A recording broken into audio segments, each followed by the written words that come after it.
s'appelle Démo Bonobo. Et je me suis inspiré d'un livre de Franz de Waal qui s'appelle Le singe en nous. Et l'entête de ce livre, c'est nous ne descendons pas du singe, nous sommes des singes. Et bon, je commenterai peut-être cette phrase un peu plus tard. Et dans son livre, il dit que l'être humain partage avec le singe, on est sur la même... on est tous des primates, partage avec les grands singes, en particulier avec le chimpanzé, l'agressivité en bien pire, et avec le bonobo, l'altruisme en bien meilleur. Donc pour cette exposition, j'ai choisi de prendre ces deux thèmes, l'altruisme et l'agressivité. Ici, c'est Démo Bonobo, à vous de jouer. Donc c'est une proposition de jeu, c'est une proposition interactive où j'ai travaillé avec une compagnie de théâtre de rue qui s'appelle les Plasticiens Volants. J'aurais demandé de faire deux sexes, un sexe masculin et un sexe féminin gonflable pour l'exposition surdimensionnée. Donc dans cette salle, il y a trois choses. Il y a l'installation des gonflables, qui est donc une proposition interactive. Le public peut les utiliser et faire une danse d'amour avec. Il y a les deux homonculus et il y a la vidéo qui est une vidéo démo de l'utilisation en fait des gonflables. Pour les homonculus, c'est homonculus sensitif. Donc là on voit sur les deux photos, le masculin, le féminin, on voit que les mains sont grossies, les muqueuses sont grossies, les pieds sont grossis, donc c'est proportionnellement en fonction des zones sensibles. Donc j'ai choisi de faire un portrait de mon ami et de moi pour illustrer le thème de l'altruisme, le partage, l'amour, la sensibilité, et faire le lien homme-animal, rappeler qu'on est aussi des animaux et qu'on partage entre autres avec les animaux dans nos instincts premiers la sexualité. Donc c'est abordé, là la sexualité est abordée de manière burlesque. Bon, déjà c'est un hommage aux bonobos, on dit que les bonobos ne font l'amour, pas la guerre.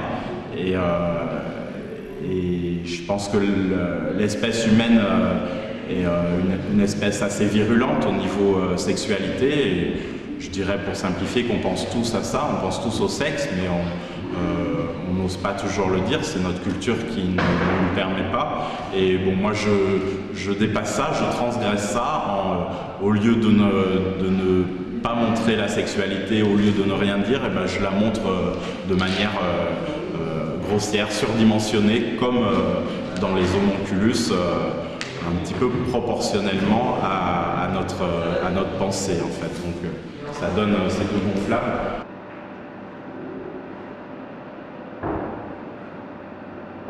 C'est la salle dédiée à la Vénus. Bon, donc je me réfère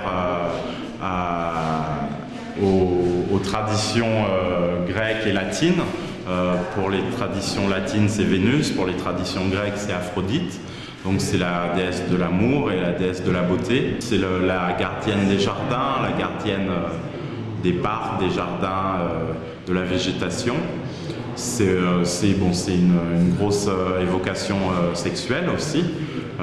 C'est un peu celle qui provoque le désir parmi les hommes, parmi les bêtes et parmi les dieux. À l'Hôtel-Dieu Saint-Jacques à Toulouse, qui est sur le trajet les trajets de Saint-Jacques de Compostelle, sur les chemins de Saint-Jacques de Compostelle. Donc il y a une coquille Saint-Jacques en fait dans le parc de l'Hôtel-Dieu. Et Émilie, qui est mon amie, avec qui donc je vis une histoire d'amour et qui en plus a des proportions rappelant la Vénus, la fameuse naissance de Vénus de Botticelli. Donc je lui ai proposé de poser sur ce coquillage. Donc on a fait une vidéo et une photo, et donc j'ai décidé de garder juste la photo pour l'exposition. Et la deuxième proposition pour cette salle, c'était la Vénus née dans les eaux en fait, et avant de venir sur Terre. Donc j'ai voulu un peu imaginer sa vie sous les eaux. Donc j'ai fait une vidéo avec Émilie dans un aquarium avec des grandes carpes colorées.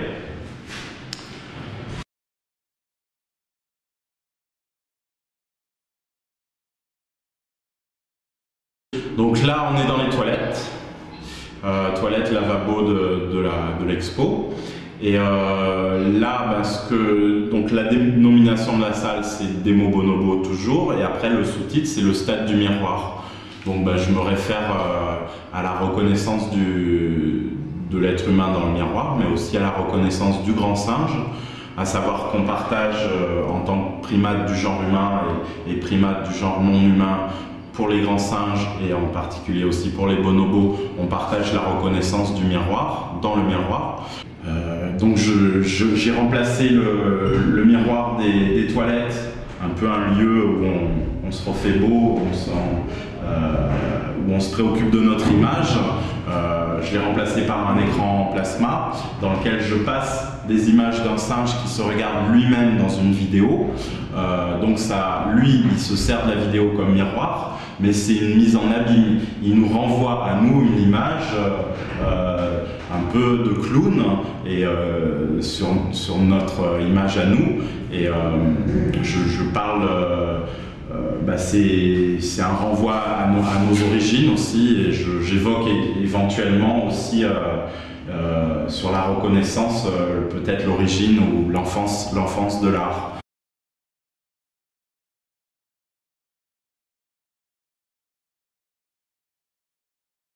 Donc là, c'est une vidéoprojection du travail que j'ai fait avec des bonobos en Hollande, dans un zoo qui s'appelle Appenheul. J'ai eu l'occasion de travailler avec eux pendant un mois et demi. Donc je me suis retrouvé avec un groupe de bonobos, à peu près 9 bonobos, et j'avais la possibilité d'être en interaction avec eux, mais sans rentrer dans la cage, en restant côté public, en étant séparé d'eux d'une vitre en fait. Et ce que j'ai déjà fait avec des babouins ou avec des singes écureuils, une approche dans ma thématique communication interespèces, donc me rapprocher d'une communauté de primates. Pour les scientifiques, c'est de l'enrichissement du milieu, ce que je fais. Ils sont en captivité, ils ont un milieu appauvri. Bon, dans ce zoo qui est vraiment un zoo modèle, ils sont dans des très bonnes conditions. Mais pour communiquer avec eux, je suis en relation directe avec eux et je les aborde en faisant le clown, en me rapprochant d'eux. C'est pour ça que je me mets en slip. Je pourrais me mettre à poil, mais ça pourrait choquer, donc je me mets en slip. Et je suis à quatre pattes. Je joue un peu l'enfant sauvage, ça évoque dans nos traditions, ça évoque Tarzan, ça évoque particulièrement ici l'enfant sauvage de l'Aveyron, Mowgli. Donc je reviens dans cette situation un peu d'enfant sauvage ou d'homme sauvage. Et c'est pas très compliqué à faire, et il s'avère que faire un pas vers eux permet d'avoir un réel échange, une communication assez forte. Donc, et c'est ce que j'illustre là avec ma vidéo. En particulier, ça fonctionne très bien au départ avec les enfants comme les enfants d'hommes qui sont curieux, qui ont moins d'a priori, qui commencent à jouer avec moi. Puis petit à petit, les parents se posent des questions sur ce que je fais et puis se prennent au jeu aussi. Donc dans cette exposition, pour moi, c'est la vidéo la plus importante et peut-être la vidéo la plus forte, où ce que j'essaye de dire au public, aux gens, c'est notre relation à l'animal, notre animalité, mais pourquoi pas revoir notre relation à l'animal si on sort de la rentabilité. On peut établir une réelle communication avec l'animal, comme lorsqu'on va dans un autre pays qu'on ne connaît pas bien la langue, on fait des efforts pour se rapprocher de ces étrangers, et les animaux, c'est pareil, on peut aller très loin dans la communication. Je pense que c'est vraiment ce que j'essaye le plus de dire dans mon travail. Voilà.